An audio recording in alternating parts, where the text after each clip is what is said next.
Urine leakage की समस्या, अगर आपके यूरिन पे आपका कंट्रोल नहीं है, जिसको मेडिकल भाषा के अंदर यूरिन इनकॉन्टिनेंस भी बोलते हैं, तो इस कंडीशन के पीछे क्या रीजंस हो सकते हैं, क्या कारण हो सकते हैं, इनको जान के अगर आप ट्रीटमेंट करवाते हैं तो आपका बेहतर तरीके से ट्रीटमेंट हो सकता है। तो इसमें सबसे बड़ा और पहला रीज़न है स्ट्रेस का होना।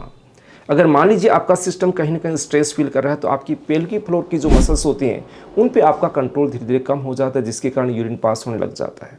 आपकी प्रोस्टेट की अगर सर्जरी हुई है तो भी आपको दिक्कत आ सकती है और आपका यूरिन पास हो सकता है। अगर आपका मोटापा बढ़ा हुआ है जिसके कारण आपकी बॉडी स्ट्रेस में है तो आपका यूरिन का फ्लो पे आपका कंट्रोल कम हो जाता है। सेकेंड चीज़ आता है कि स्ट्रॉन्ग अर्ज। अगर आपको यूरिन की अर्ज बहुत तेज़ लगी हुई है तो आप यूरिन टॉयलेट तक जाते जाते आपका यूरिन पास हो जाता है। ये कंडीशन क्यों डेवलप होती है? आपका ओवर एक्टिव ब्लैडर होता है, इसके कारण आपको हो सकती है, या फिर बीपीएच की आपको समस्या है, बिनेन प्रोस्टेटिक हाइपरप्लेजिया दिक्कत है तो आपको ये दिक्कत आ सकती है, या कुछ न्यूरोलॉजिकल प्रॉब्लम आपके ब्लैडर में है तो भी आपको दिक्कत है, जैसे सिस्टाइटिस है, इंटरस्टिशियल सिस्टाइटिस है। इसमें बार बार फ्रिक्वेंट यूरिनेशन के साथ कई बार ये दिक्कत भी उनको आने लग जाती है।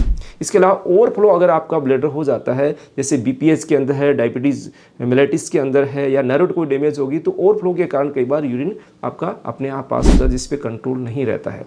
कुछ ऐसी कंडीशंस भी होती है जहाँ पर फिजिकल सपोर्ट आपको नहीं मिल पाता, या फिर आप जब तक टॉयलेट जाते हैं उससे पहले ही आपका यूरिन पास हो। जैसे कुछ बुजुर्ग लोगों को घुटने में समस्या होती है, चल फिर नहीं पाते हैं या जाने में उनको तकलीफ होती है, तो उनका यूरिन भी कई बार जाने से टॉयलेट में जाने से पहले ही निकल जाता है।